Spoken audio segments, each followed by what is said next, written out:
Hurmatli soliq to'lovchi, biz sizga ushbu videorolik orqali jismoniy shaxslardan olinadigan daromad solig'i va ijtimoiy soliq hisobotini soliq organlari tomonidan proaktiv tarzda shakllantirish bo'yicha tushuntirish beramiz.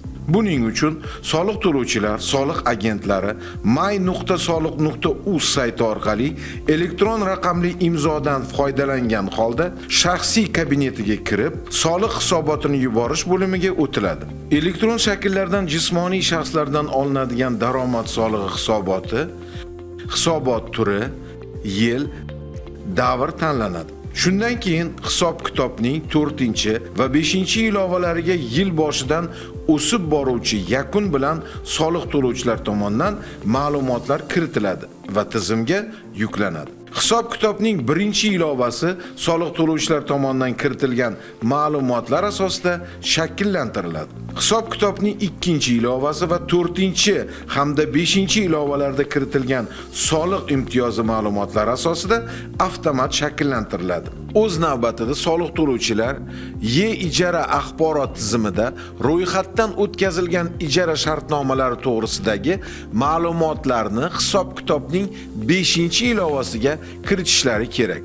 Hisob-kitobning 3-ilovasi E-ijara axborot tizimidan ro'yxatdan o'tkazilgan ijara shartnomalari to'g'risidagi ma'lumotlar asosida avtomatik tarzda shakllantiriladi. Hisob-kitob soliq to'lovchilar tomonidan kiritilgan ma'lumotlar hamda soliq organidagi mavjud ma'lumotlar asosida shakllanadi. Bunda hisob-kitobning 0111 satri bojxona organlarining E-kontrakt tashqi savdo axborot tizimidagi ma'lumotlar asosida avtomatik shakllantiriladi. Hisob-kitobning 050 satriga soliq to'lovchilar tomonidan ijtimoiy soliq stavkasi kiritiladi.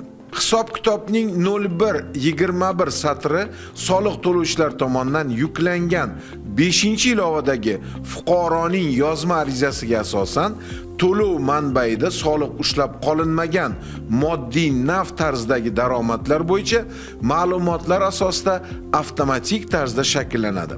Shuni aytish joizki, hisobot ma'lumotlarini shakllantirishda filiallari mavjud soliq to'lovchilar avval barcha filiallarga tegishli hisobotlarni, so'ng bosh ofis hisobotini shakllantirishi lozim bo'ladi.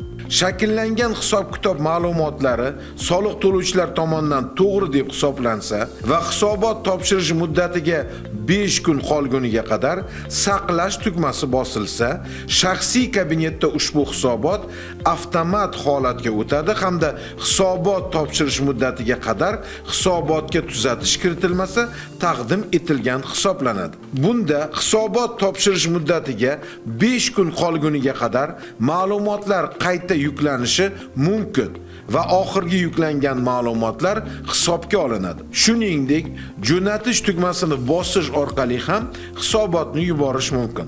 Agarda soliq to'lovchilar tomonidan hisob-kitobning 4 va 5-ilovalari Soliq kodeksining 81-moddasida belgilangan muddatlardan kechiktirilgan holda yuklansa, shakllantirilgan hisobotlarga tuzatish kiritilsa yoki aniqlashtirilgan soliq hisoboti tuzilsa, u holda hisobotni soliq agenti taqdim etadi. Diqqat, eslatma! Jismoniy shaxslardan olinadigan daromad solig'i va ijtimoiy soliq hisobotlari har oyda hisobot davridan keyingi oyning 15-kunidan kechiktirmay, yil yakunlari bo'yicha esa keyingi yilning 15-fevralidan kechiktirmay taqdim etiladi. E'tiboringiz uchun rahmat.